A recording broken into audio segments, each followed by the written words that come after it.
Everybody, Matt with the Low Cash Homestead, and behind me are our two predator-resistant bird cages.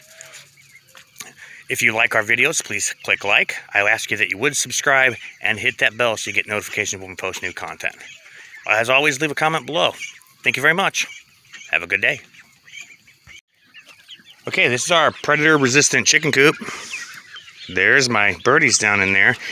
This thing is working really good. I haven't lost any birds from predation. I did lose one from the time that they were in this coop, and that's basically because he refused to stay in the house right there, and he kept jumping out and jumping out and jumping out. And it was actually one of these Buff Orpingtons. I say he, but they're she's. So it was actually one of these Buff Orpingtons, and she just did not want to stay in the house, and she died from exposure. But I have lost no birds to predation. So it's pallets, 2x4 welded wire fence on top of that, chicken wire on top of that. We got ground fabric and 3-foot welded wire all the way around. And then here at the door, we've got this gravel pit, which I dug down with the mantis and dug that out. There's ground fabric underneath everything. We have a drum connected to a pipe with some nipples. That's for their watering. I don't have their food distribution system built yet. Whether or not I build that, I don't know. My kids seem to get a kick out of coming out here and feeding the birds. They are not quite yet conditioned to going into the coop on their own, into the house part right here. I couldn't leave them in there for a month to get them acclimated to it because it has a clear roof and they would overheat and die. So... and then here is our duct system right here. I only have a few ducks right now. This is one of the old chicken tractors. I lost birds because I didn't have a bottom on it. Well, I put 2x4 metal fencing down there on the bottom, and then we built this little additional piece right here that can house a swimming pool. I want to put some hinges on it or something so I can lift it up. Right now it's just screwed in. It's just mitered 2x4s and metal fencing. And then these were some cedar board 2x that I had left.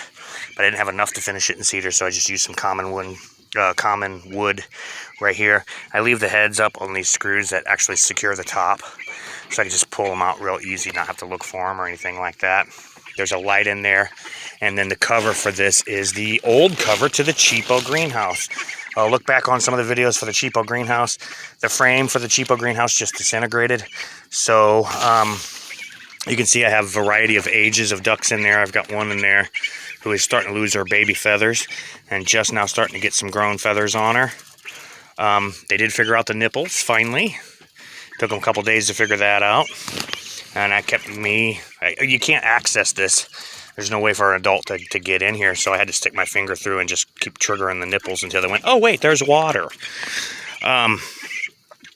So I do have a light in here. It's mostly warm, but I got a little one here, that little one there, right there with the bald spot.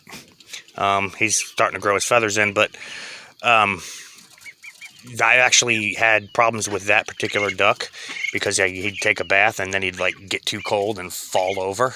I have to stick him under, I'd have to dry him off with a towel and put him under a real close to the light so that he could recover his core body temperature. So just to be safe, I put that light in here. And I'm not too concerned about it staying in there or not. I'm pretty sure it will. And then at nighttime, I just pull this cover over them if it's going to be below 50 or whatever so that they can stay warm. This is Matt with the Low Cash Homestead. Thank you very much. Just taking a look at my birds. Have a good day.